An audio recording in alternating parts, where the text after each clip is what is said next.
And the final statement from the band is from Victim K. At the time of the Waukesha Holiday Parade, I was your typical carefree teenager. As a 17-year-old at Waukesha South, I had only just begun my senior year, a time that some might argue to be the best year of high school. Sadly, that all changed in a mere instant.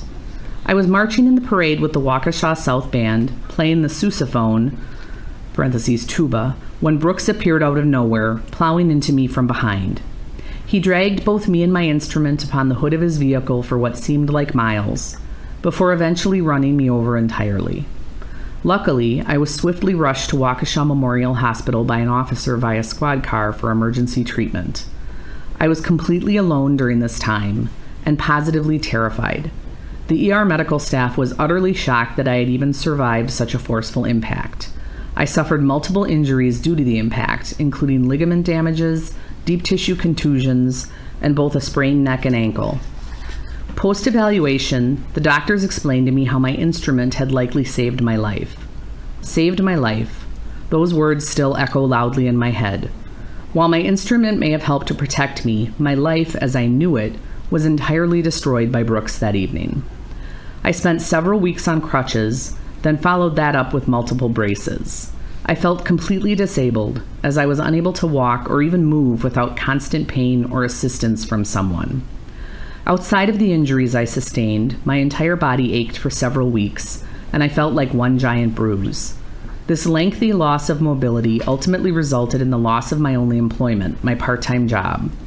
However, despite my injuries, it was the sheer horror of the events of that night, coupled with the unwanted attention after the parade, which sent me into a downward spiral of misery and depression.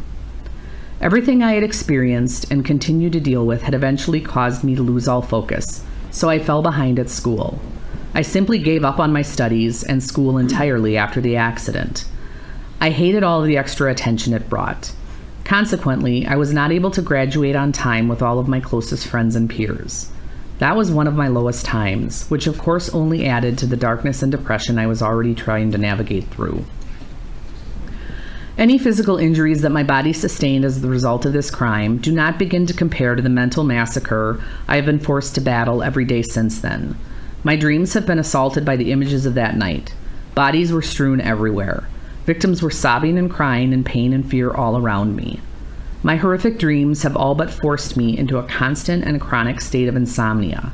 I have been unable to enjoy any form of restful slumber in nearly a full year. I also cannot bring myself to revisit the downtown Waukesha area at all. I become completely stressed even being near the area where I was hit. This is disturbing on a very personal level. My mother is a Waukesha native born and raised. She would often reflect upon her love for this town, the events and parades, and the community as a whole.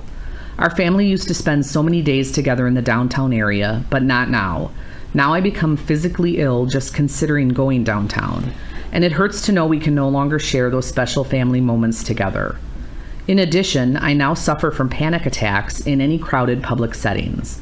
I cannot even enjoy a simple sporting event or concert because I have developed a hypersensitivity to screaming crowds.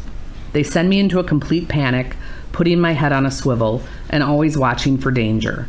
The PTSD and hopelessness that I continue to suffer as a result of that November day continues to be an ongoing battle, warranting decades of therapy.